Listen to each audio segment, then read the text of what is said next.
IML students. Today we are going to talk about pending orders, also known as buy orders, sell orders, limits, stops, all of that. We're going to talk about it today. Let's get ready.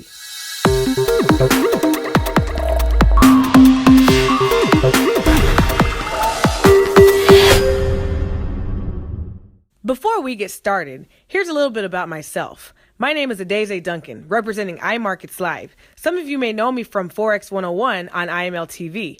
Also, I was an educator for 10 years, and now I'm here educating you on the facts and methods of Forex. In order to get started on this journey, you need to remember one thing and one thing only. I am a student, always. This is very important for you to remember and to remind yourself of often. You will hear me use this phrase frequently as a reminder that you are a student that is learning a skill that will pay you for the rest of your life.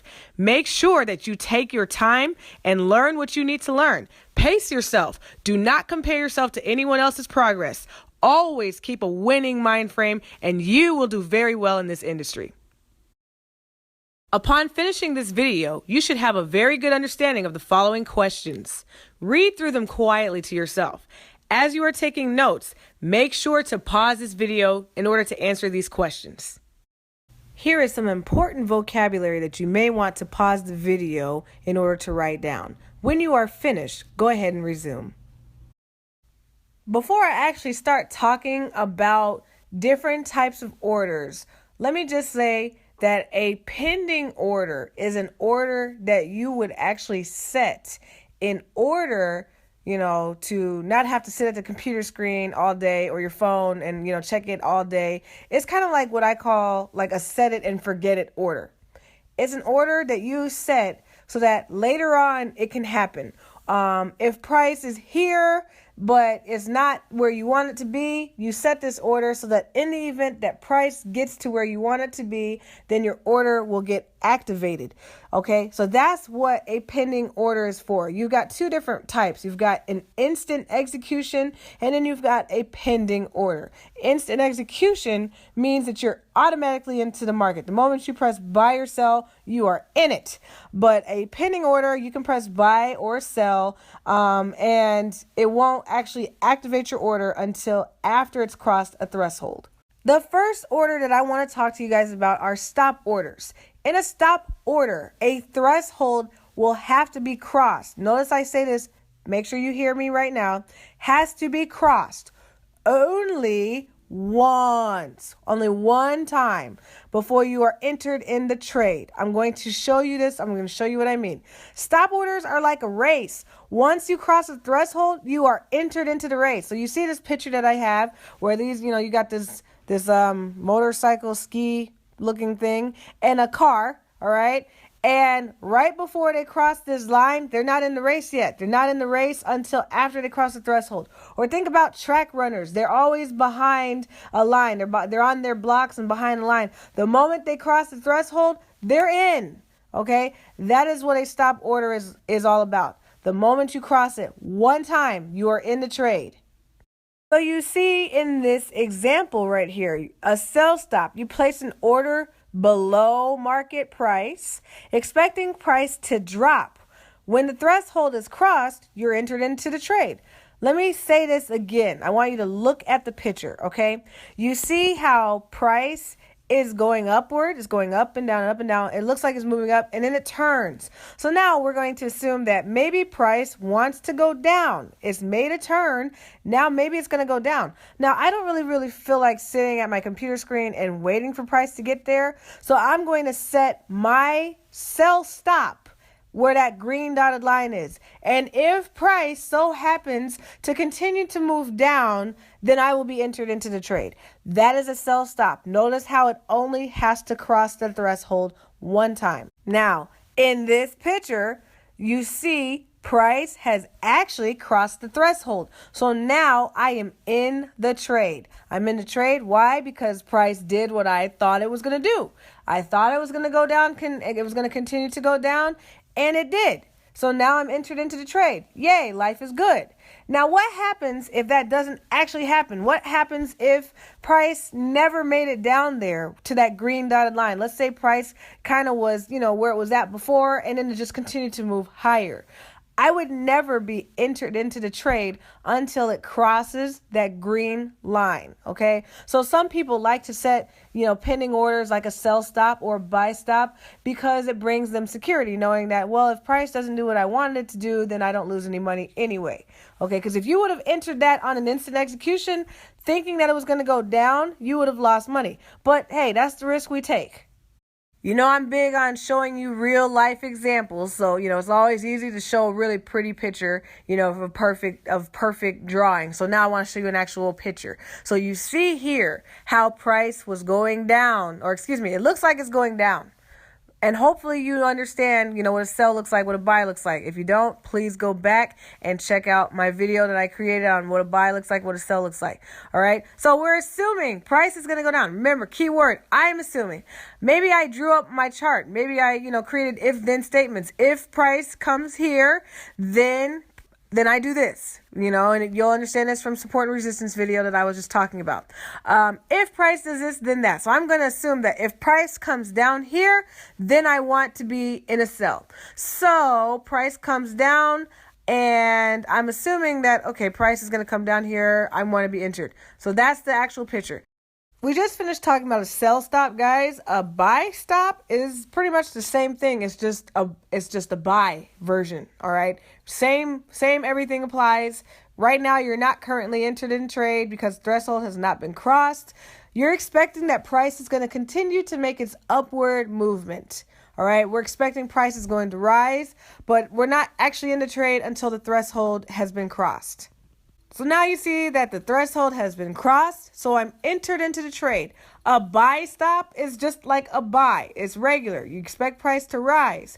The stop is what makes it as though, hey, you only have to cross the threshold once. Keep the idea of, like a race in your mind, at the forefront of a race, okay?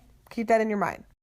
To recap, a stop order is when price crosses the threshold and continues in the current direction. See, the key is that it continues in the current direction. So remember, if it's a buy stop, if you set a buy, that means price, once it activates that area, it will continue going in that same direction, up and away. If it's a sell stop, it will continue to move down once it crosses that line in that current direction. So we've talked about what a stop order is. Now let's talk about limit orders. A limit order is when a threshold has to be crossed before you are entering in the trade with the expectation that price is going to turn around and go in a different direction. Okay, so if you look at this picture, limit orders are like a boomerang, all right? So you throw it and it comes back. Or like a U-turn, all right? It's another way of looking at it. Price has to go one way before it goes the other. So an example, up before it goes down, or down before it goes up. Okay, so you're expecting that price is going to continue for a little while, and then it will eventually turn around like a U-turn. So an example of a limit is let's use a sell limit. So you see on the word, it says you place an order above market price, which is different than a sell stop. If you were doing a sell stop, you would place it below market price. Okay. When I say market price, I'm talking about where the market is currently at. All right. So price then has to climb higher before it turns around and falls.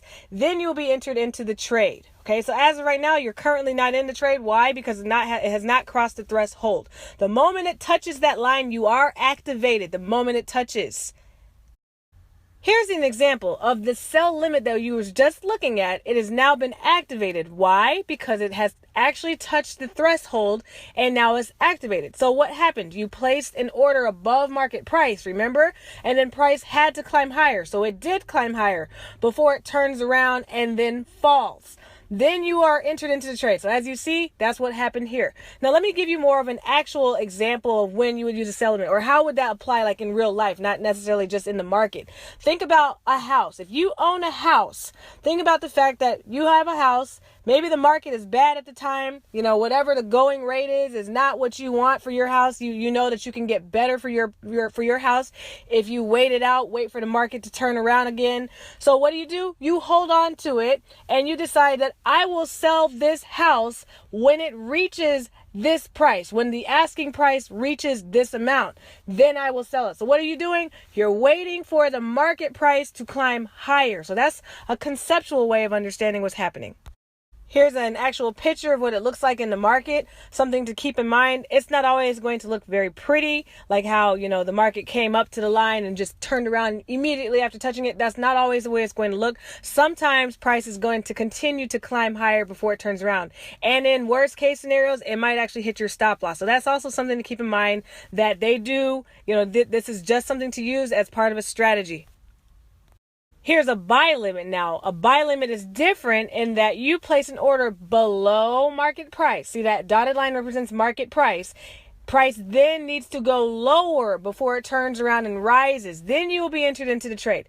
So first of all, let me explain this to you conceptually. Think about you. You know who you are. You who likes to shop and find a deal wherever you go. You get a high out of finding a deal. How many of you have ever gone out and you've decided, oh, I really like that outfit, or I like that chair, or whatever. I like that couch, but this store does have clearances. I'm going to come back. I'm going to wait for the price to drop a little bit and then I'll buy it. All right. Some of you are like that. And that's kind of what's happening with a buy limit. Right now, price is too expensive, but you are agreeing that if price reaches this lower price, I will buy it the moment price is at this point. Okay. That's what that means conceptually. So here is the exact same order. Now it's actually been activated. And the other one, it wasn't activated. Why? Because it had not yet approached the line. But now that the threshold has been crossed and it's actually turning around, which is great, you are now able to be a happy person because your buy limit has activated the way you want it. However, that doesn't always happen. If that line is touched, the order is activated. And there are times where maybe price wants to continue to go lower. And again, in that situation, your stop loss can get hit. Here is a real life example of what it would look like in the market with actual candlesticks, because pictures can look prettier than they really do look in the market. So as you see here, price has dropped a little bit past the line or the threshold that was agreed upon, but that's okay because hopefully it will still turn around. That doesn't always happen, but as you get it, hopefully you're understanding a limit price has to turn around. That's what you want. You want it to turn around. Finally, to recap, limit orders. As you know, as soon as the threshold is crossed, trade is activated. Now that is similar to a stop order. Once the threshold's crossed, the trade is activated. What is different about it? A limit order is you are expecting for price to turn around in a different direction. So for instance, you're expecting price to go down lower before you buy, or you're expecting price to go up higher before you sell. So what is that? That motion is like a U-turn or like a boomerang, whereas a stop order is just, it goes continuously through. It just continues in the same direction. So that's the difference. As you see here, it's active once the threshold is crossed. If the threshold never crosses, but it still does what you want. See how it never actually touched the dotted line? That's happened to me. Made me really upset. How many of you felt that way? Anyhow, as you see, if it's never actually touched the threshold, it won't be activated, even if it did what you wanted it to do. So here you have it. Here's a picture that has all four of them on the same screen. This is a good time to possibly, screenshot it. You can see in all of them. It kind of gives you an idea. It's either going to cross the threshold once, it's going to cross it twice. It's got to go down before it goes up. Screenshot this for your note, or if you're taking notes, write this down so that you can reference it for later. This is a picture of your trading window when you select pending order. It's not actually going to say pending order. Instead, you're going to see buy limit, sell limit, buy stop, sell stop. You select either one. Something I want to point out is that notice you'll see price only in this window. And the reason why you'll see price in this window is because you get to set the price for this time around. If you were doing a market execution, you would not be able to actually set that price. Everything else should be about the same. The other thing that would be different would be an expiration. I strongly advise that you set an expiration for your pending orders. Depending on how long you like to hold a trade, if you're more of a day trader or an intraday trader, someone who likes to hold a trade within a week or so, you need to set an expiration for at least 7 days, or a maximum of 7 days. The last thing you want to do is forget about your pending order and then it accidentally get activated when you don't want it. By now, you should have a good understanding of the following questions. Read them quietly to yourself, and when you are finished, go on to the next video in this series. Thank you so much. My name is Adeze Duncan, and remember, I am a student always.